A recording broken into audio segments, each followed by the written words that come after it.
A voyage into the unknown. In the year 1542, a French noblewoman named Marguerite de La Rocque embarked on a journey that would test the limits of human endurance, strength, and willpower.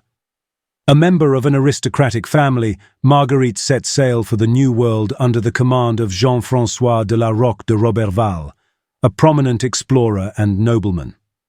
Roberval, commissioned by King Francis I, was tasked with establishing a French colony in what is now Canada, navigating treacherous waters and uncharted territories along the way. But for Marguerite, this journey was not destined to be one of glory and discovery. Instead, she would become the unwilling protagonist in one of history's most harrowing tales of survival, abandonment, and resilience. Accused of moral transgressions, possibly for engaging in a forbidden romance aboard the ship, Marguerite was subjected to an unthinkable punishment: banishment on an isolated, desolate island known as the Isle of Demons. The Isle of Demons, a place of fear and desolation. The Isle of Demons, a small, forbidding landmass off the coast of Newfoundland or Quebec, was shrouded in superstition and dread. Sailors whispered of eerie cries in the night, ghostly figures lurking among the trees, and malevolent spirits that preyed on the stranded. To be left there was considered a death sentence.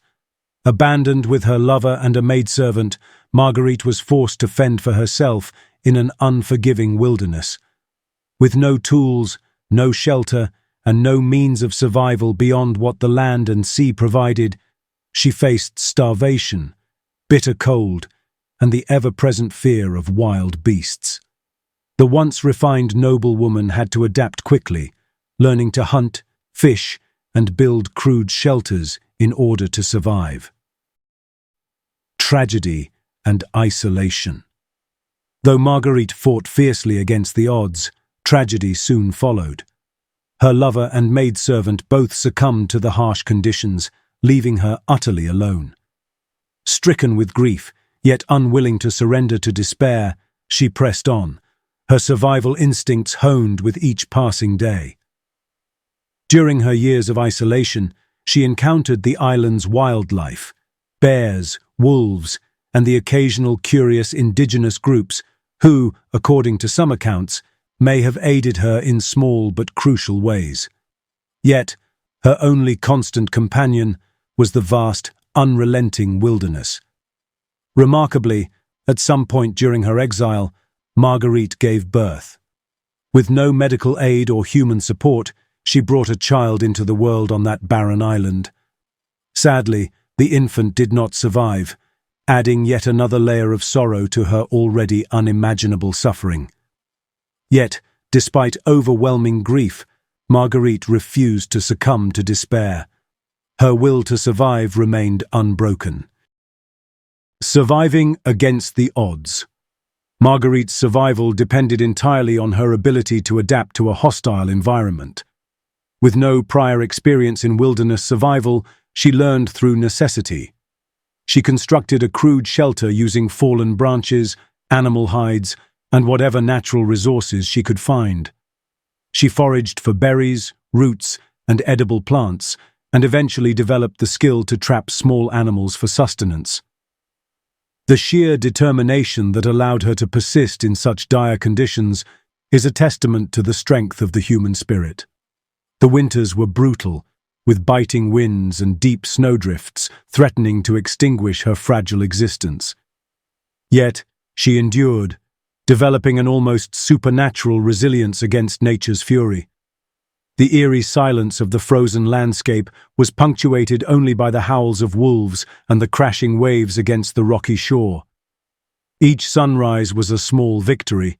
Each day survived a triumph over fate. Rescue and return to civilization. After years of solitude, a passing Basque fishing vessel spotted Marguerite on the Isle of Demons. The sailors, likely astonished by her survival, rescued her and brought her back to France, where she was reunited with civilization, though she would never again be the same. Marguerite's incredible ordeal became the subject of widespread fascination in 16th-century France. She was welcomed back into noble society, though scars, both physical and emotional, remained. It is believed that she spent the remainder of her days in a convent, dedicating her life to faith and reflection.